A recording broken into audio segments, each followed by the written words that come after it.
Good Sunday morning, everybody. Welcome to Sunday with Spirit. For those joining for the first time, welcome. This is not a political pull, this is a spiritual pull. Every Sunday, a group of us, we get together, and I like to think of us dancing and singing on the web of creation. What we vibrate, what we say, what we think reverberates throughout this web. And this web stretches not only for this planet, but throughout the universe, throughout the cosmos. And as I think about that, I was thinking about how I am vibrating on this web, how we as a community are vibrating on this web. What are we saying? What are we thinking? What are we doing? And when I dropped into that energy, the first card I pulled was Revision. And I thought, oh, this is good. And I encourage, pull some cards with this to go along with it. Let's see what kind of revision is directed specifically for you from your cards. So if you need to pause this, get some cards out, drop into the energy of you and your revisions in your life. This card suggests, this revision card, that within Gaia, within Mother Earth, is the blueprint for all that is and will be. There's a knowledge base in Gaia. And this revision card asks us to look at what we're dealing with, what past traumas we should let go, what things should we embrace.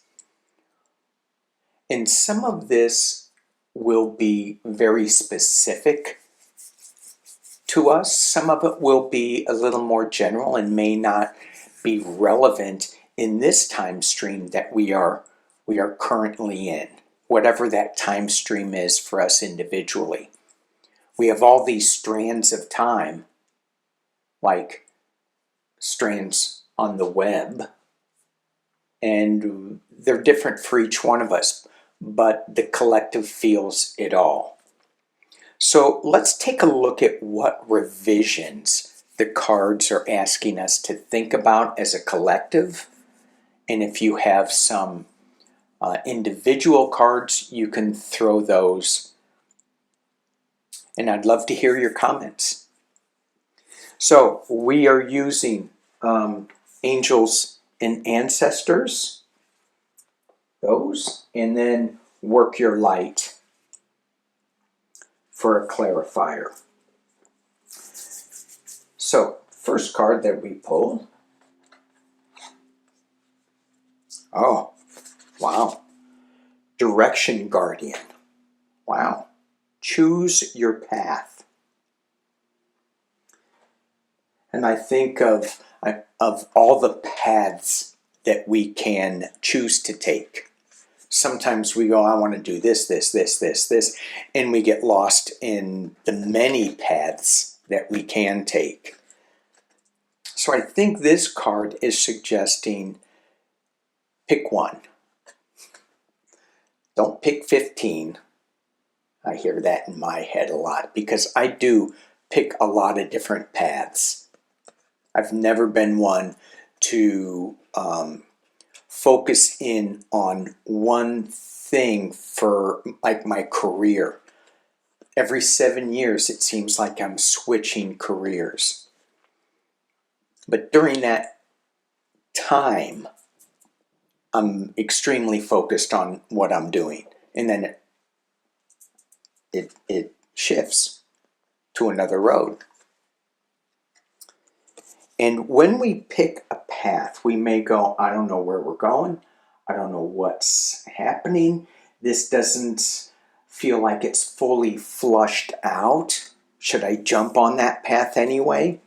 And the answer is yes. Your guidance is divinely guided, Akasha. So when we jump on this path with intention, I think that is the key. What is the intention of jumping on this path? Moving on.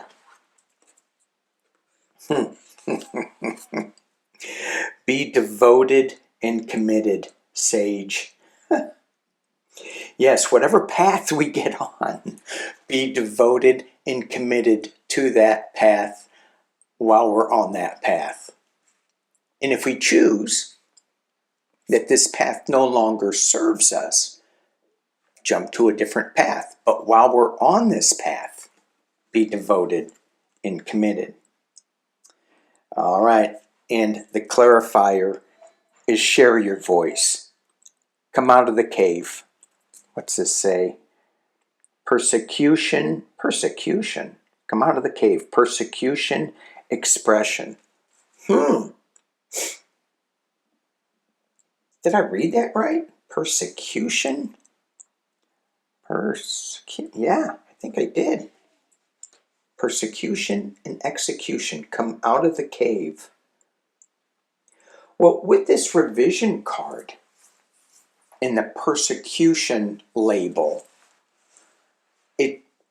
it seems like there are things that we hold on to that says maybe from a past life or this life, not good enough.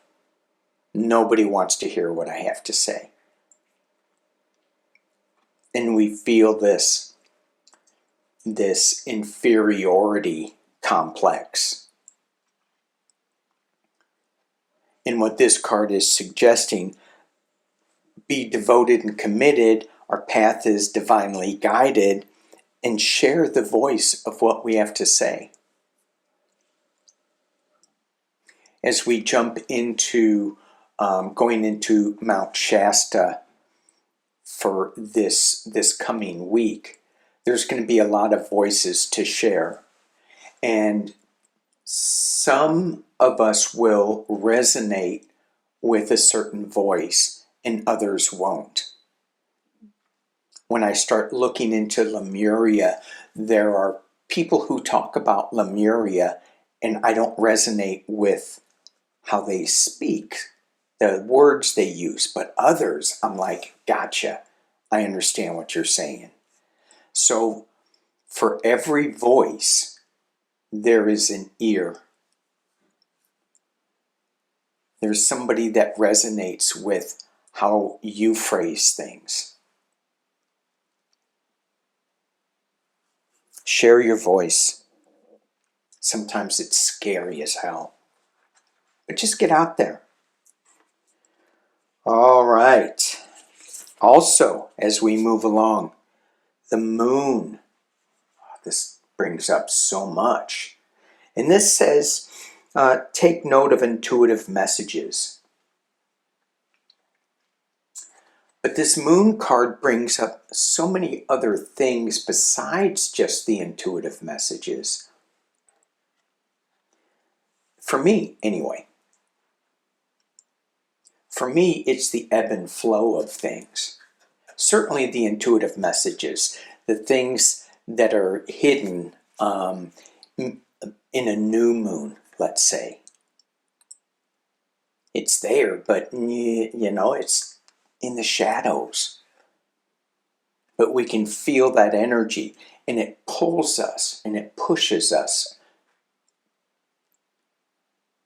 And it's divine feminine energy.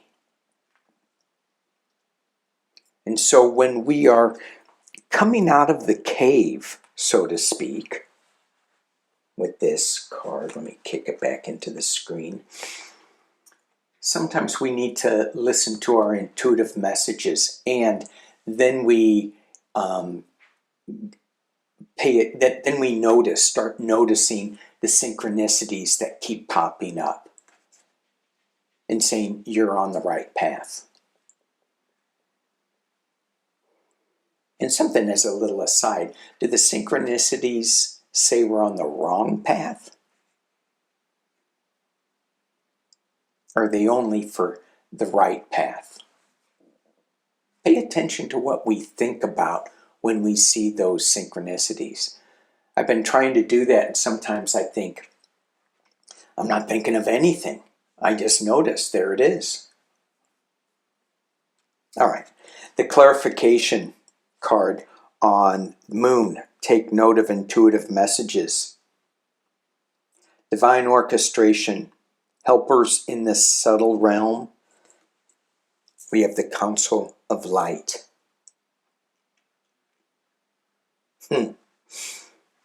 Very good. So in this moon energy, where we're hitting intuitive messages, and I asked, are they only, the synchronicities, are they only for positive messages? Do they warn us of negative or misguided paths? Is that better? We have divine orchestration. If we stay in the light, then it can only be of the light.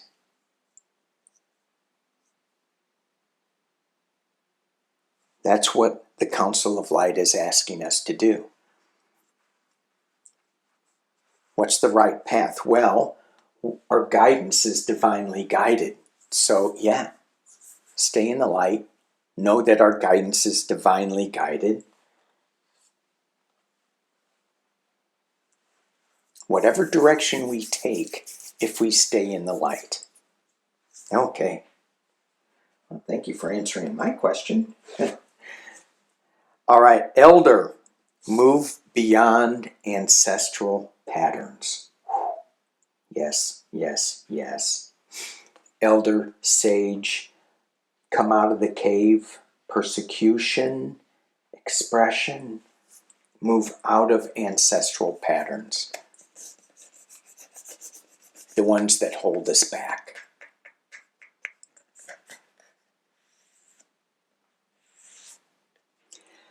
This also feels like step into this Council of Light energy. So step out of the earthly ancestral patterns and jump into a higher vibration where we get to see the Council of Light, where we get to be and feel with the Council of Light. And the clarification is Anna, the grandmother of Jesus. And she says, seeding the light, laying the foundations, the divine plan. It's curious for me that when I grew up and went to Catholic school, I don't ever remember the grandmother of Jesus being spoken about, or the grandfather. Yet, in our cultures, especially the indigenous, grandmother and grandfather were so revered, so respected. They were the ones, especially grandmother, I'm going back to Moon, especially grandmother who recounted and told the younger generation the history of their people, of the world.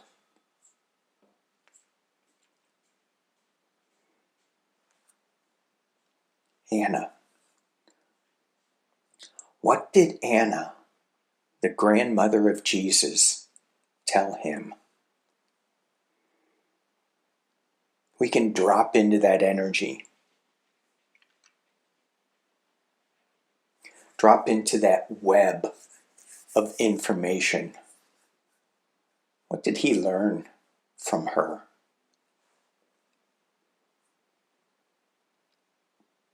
What did he get so he could share his voice?